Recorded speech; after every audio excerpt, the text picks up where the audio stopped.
It's nice to have it on file. All right, let's see. I got 5 of them here.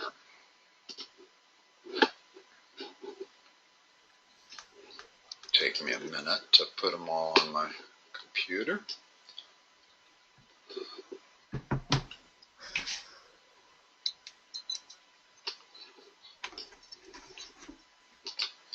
They only have like 3 problems on a page, so I just sent a bunch, and we can see how much we get through. It doesn't really matter. Okay.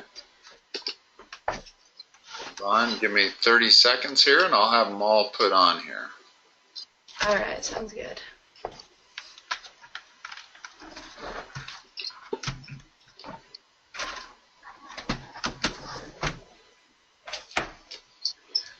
All right. I'll open up the first one.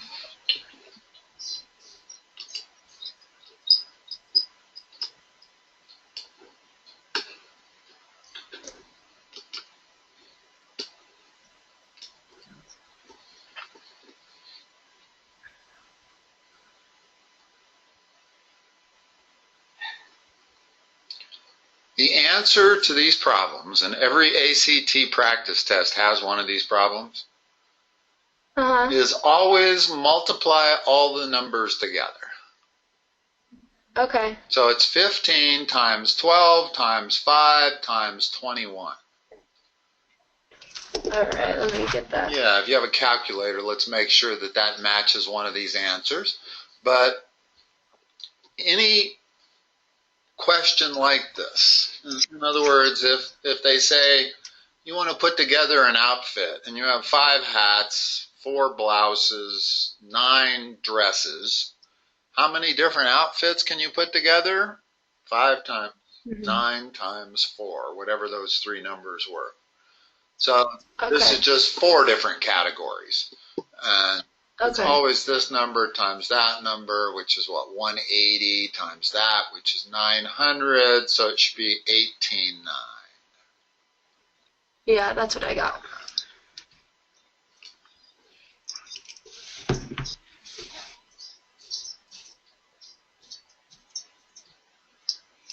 All right, what's the best thing to do here?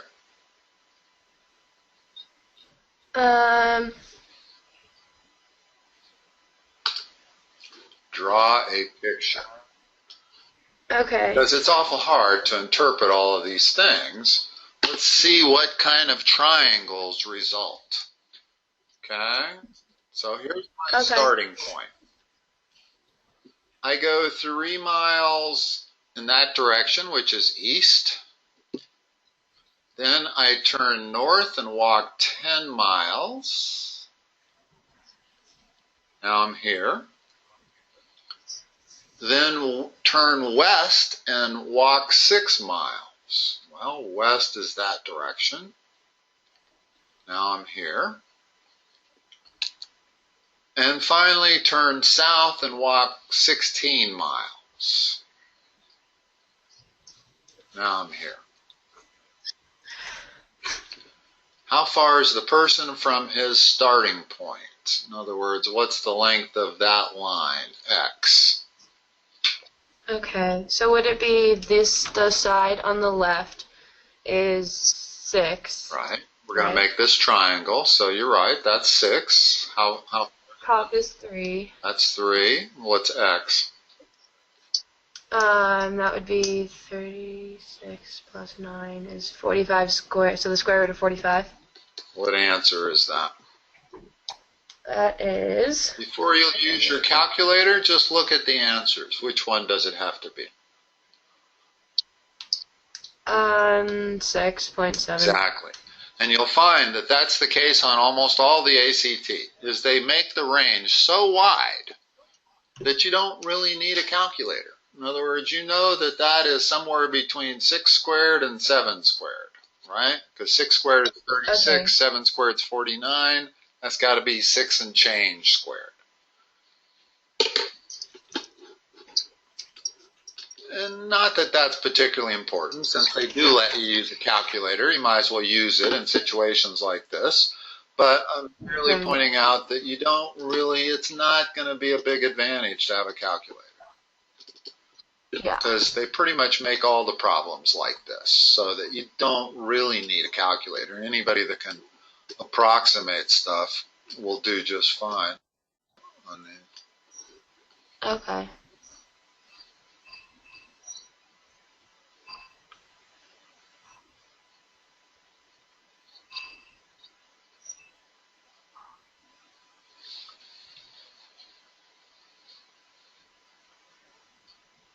Could we do like a fraction with like a that equals another fraction? I forget what that's called. Yeah, we can set it up as a ratio That's what or it's an called. equation, one or the other. But you know what? We can also solve it by just looking at it. 14% is what part of 100%, approximately? Is it an eighth, a seventh, a ninth? An eighth? About a seventh, isn't it? If I multiply 7 times 14, I get 98. So this represents 1/7 of the recommended grams of sugar a day in a normal diet. So what should the recommended grams be? Approximately 7 times that, right? Yeah, so you get 287, so it's 293. Exactly. Once again, they don't put anything anywhere close to this, so we really don't have to set up the equation. If we Right. have to set up the equation. In other words, it's always good to know what they're talking about here. What they're saying that it's about 1/7.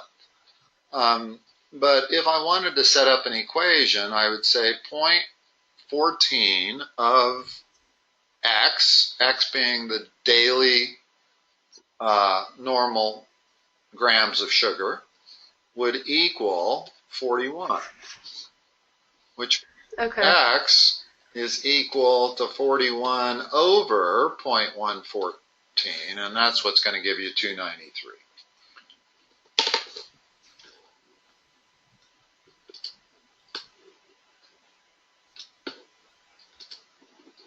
Okay, testing your ability to add and subtract fractions with different denominators.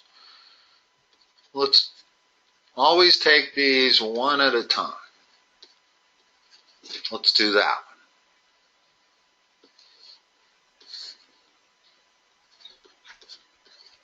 Let's just do the top for the moment. Okay. How do you add 3/4 to 2/3? You make a common denominator, so it would be 12, so it would be 9/12 is 3/4. 12 plus 12 over, it would be 8. Right, 12. 8/12. The way you get that is you take this number, divide it into your common denominator, and multiply it by the numerator. So 3 goes into 12 4 times 2 is 8.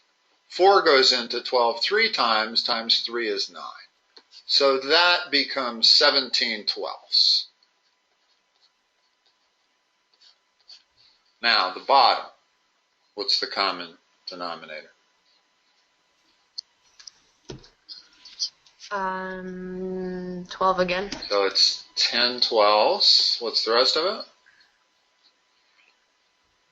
3/12. So that is 7/12.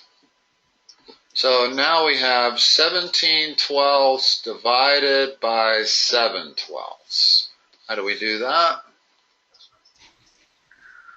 Flip the bottom and multiply. So our final answer Is, hold on. You don't want to do this on a calculator. If you do it on a calculator, it's going to slow you down and you're going to get a decimal answer. So let's do it manually. Flip the bottom and multiply. What do you end up with? 204. No? What? No? In other words, if I flip the bottom, here's what's going to happen. There's my top. and I'm going to multiply by the bottom flipped, right? Yeah. Again, they make it really easy because they use a common numbers there. So by doing it manually, we get 17/7, which is the answer we want. If you do this in a calculator, it's going to only slow you down. In fact, I'm not sure how you would do it in a calculator. You could end up with a decimal for this and a decimal for that, and then you'd end up with the decimal equivalent of that, but it might not be precisely that. You're going to have some round off error perhaps. And converting it back to a fraction, depending on the calculator you have, there probably is a key that converts between fraction and decimal. But at best, you're going to get 17/7 in a perfect scenario. I'm not sure you actually get that. If you tried doing this on a calculator, you might not get 17/7, and you'd get some decimal, and then you'd have to check each one of these answers to figure out which one was that decimal. Well, it wouldn't be that hard because that's the only one greater than 1. All the others are less than 1. So, when you do, if you were to do it on a calculator, you'll get an answer greater than 1, which means you know it has to be F. Okay? Pay attention to that kind of stuff. That's the kind of stuff you always want to be aware of. There's only one answer here that's greater than 1. And that's a key piece of information.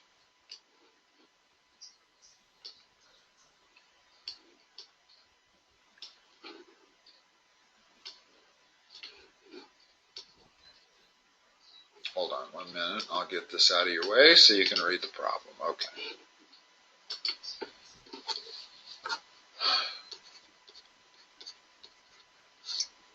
What's that equal to initially? In other words, let's do the first step conversion.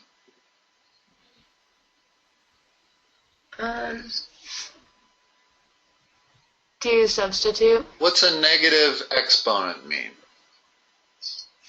I do not know. It's the reciprocal. It has nothing to do with negative numbers.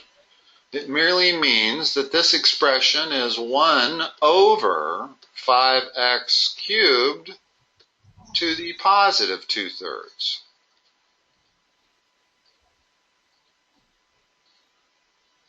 So that's the first step. Okay, is knowing how to deal with the negative exponent. Now we've got to simplify this because we don't see any answers like that. Well, we can simplify this. What's that 2/3 exponent mean? it means we, I do not know. Means that we're going to take the cube root, the denominator is the root, and the numerator is we're going to then square it. Okay. But because we have double exponentiation going on here, we can just multiply. In other words, this is the same as 1 over 5 to the 2/3 times x squared. In other words, when I have a double exponentiation situation going on, I multiply the exponents. And I can always separate, if I've got a product that's being taken to an exponent, then I can always separate it into 5 to the 2/3 x cubed to the 2/3. Well, x cubed to the 2/3 is the same as x squared. Okay? So now we're looking for this kind of an answer, and we might find something like that. In other words, that's the same as 1 over the cube root. First of all, I'll put the x squared in front, and I can represent 5 squared like that. So what I have circled, these two things are the same. Furthermore, 5 squared is 25. We've got an answer that looks like that. D. 1 over x squared cube root of 25. Now, this is one of the rare times you will see a irrational number in the denominator. They didn't rationalize this. Right. Really should have, even though that's strictly a convention in math. It's not like after you rationalize it, you've changed the number. It's the same number. It's just they've got an irrational number in the denominator, and you don't need that. You could rationalize that. Okay. Okay. But we won't, because that's the answer we came up with, so we'll just go with it. But, all right, let's go to the next one. You're right, I'm amazed that we're covering as much of this as we are. It's like you said, there's only those 2 questions per page. Yeah. Not hard. All right. This is a classic problem. It is 2 parallel lines and a transversal. Okay. First of all, let's talk about that, because they give you so many of these questions on the ACT that you should know in essence what happens when you have 2 parallel lines with a transversal. You only create 2 unique angles, A and C. Everything else you see there is either A or C. Well, A and C are supplementary. Okay. They're going to add to 180 for starters. And B is the same as A. D is the same as C. X is acute, which means it has to be the same as C. Z is obtuse, has to be the same as A. W is obtuse, it's A. Y is acute, it's C. That's what you have to know with parallel lines and a transversal. Okay? So, we know that those 4 add to 360, right? I mean, those 2 have to add to 180, and these 2 add to 180, so that's 360. These 4 also add to 360, but you'll notice that none of those are on the answer list.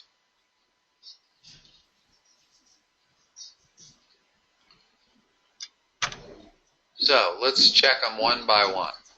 A plus B plus Y plus X. That's 2 obtuse and 2 acute.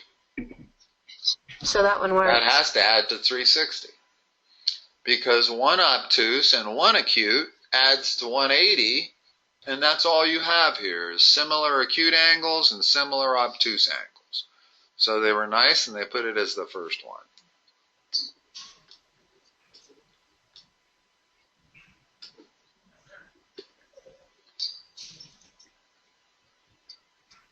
Now, without looking at this problem, I notice that they immediately have 3 answers that are close together.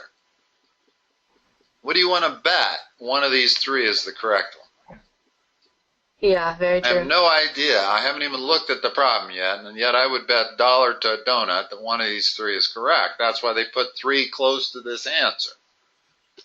Yeah. Okay, so that's a clue if you had to guess on this. In other words, if you had 10 seconds to go and you didn't have time to do this problem, guess from these 3.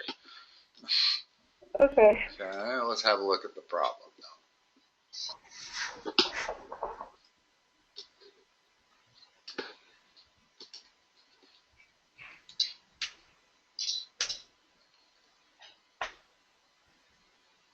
So there's 4 things needed for each mailing.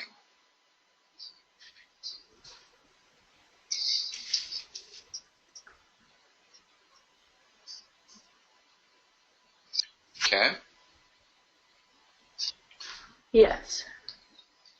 To do 1,500 letters, how many boxes of envelopes are we going to need?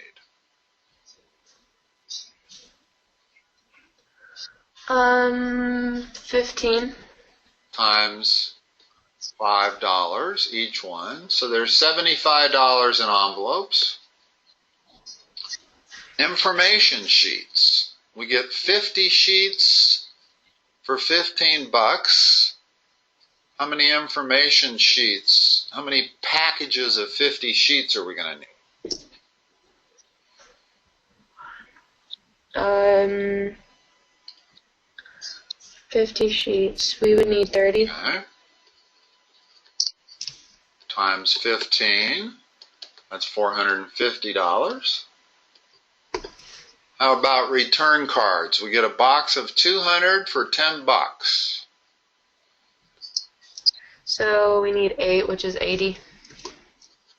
Because we can't have 7.5. Exactly. So 80 bucks. And finally, stamps, 44 cents each. Need 1,500 of those, clearly.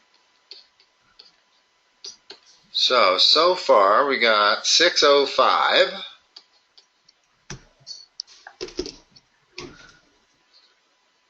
What's 44 times 1,500?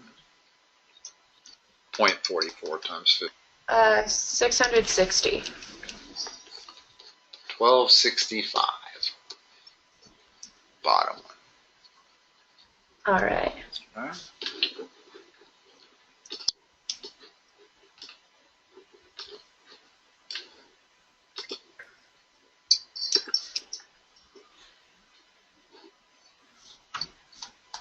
How many did you send me? I think I sent you one more, or two more. Looks like, yeah, okay.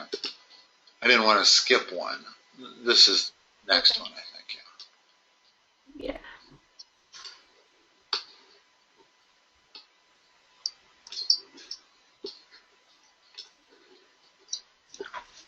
All right, these are always a little tricky. You got to be very careful here. It's really easy to get off by 1 or 2.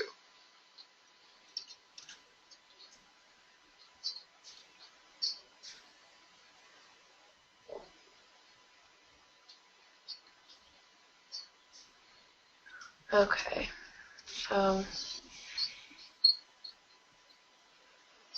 So let's start. The first chime is when? 5:15. Next chime? 5:30. This is a hard way to do it, but they didn't really give that much, so we can do it this way. How many times does it chime at 6? 6 times. So that's 6 times, once each here.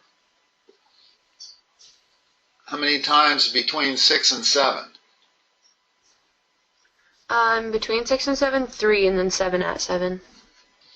So we get to that point, and then how many after 7?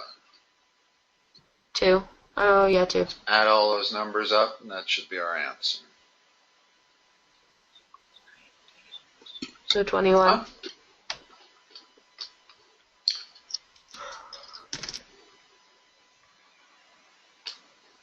About number 9.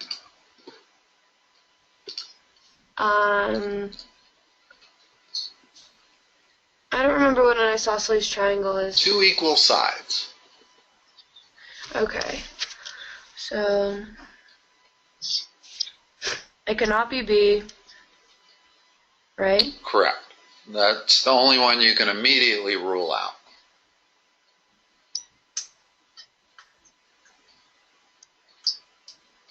Well, look at the question. Yeah.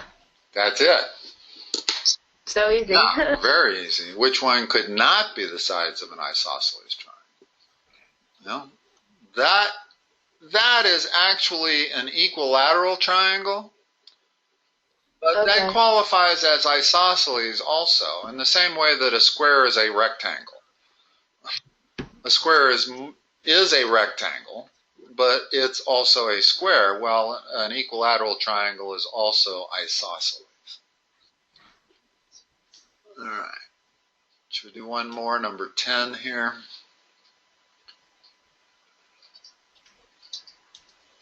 Which one is not 2 3/8? 2 times 3/8. Correct. That would be 6/8. Yeah. All right. So we got through number 10 on the 4th page that you sent me. Awesome. Okay. When do you take this? I take it Tuesday, so we are scheduled for Monday at 7, so Okay. do you want to finish the 10? Yeah, we can definitely finish it, but there's also something to be said to finishing those other problems you sent me, because those other problems are heavy in geometry.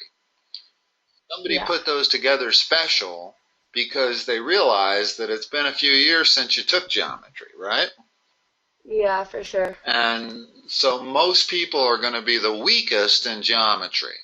They'll be a little better Yeah. in algebra because you took algebra 2 last year. Um, but the geometry you haven't taken for a couple of years. So having practice material that's heavily favors geometry is not a bad idea. And I still have those 4 documents. I'm pretty sure we only covered 2 of them last time. So, Okay. plus we've got this last page here. So if we're going to have a half-hour session Monday, correct? Yeah, at 7. Let me just make sure I've got you down. Okay. We can probably get by on material that you've sent me. Plus, I have 8 ACT practice tests already digitized into my computer that we can draw on also. Okay. Well, sounds good. All right. Talk to you Monday, Ashley. All right. All right. Thank you. Bye.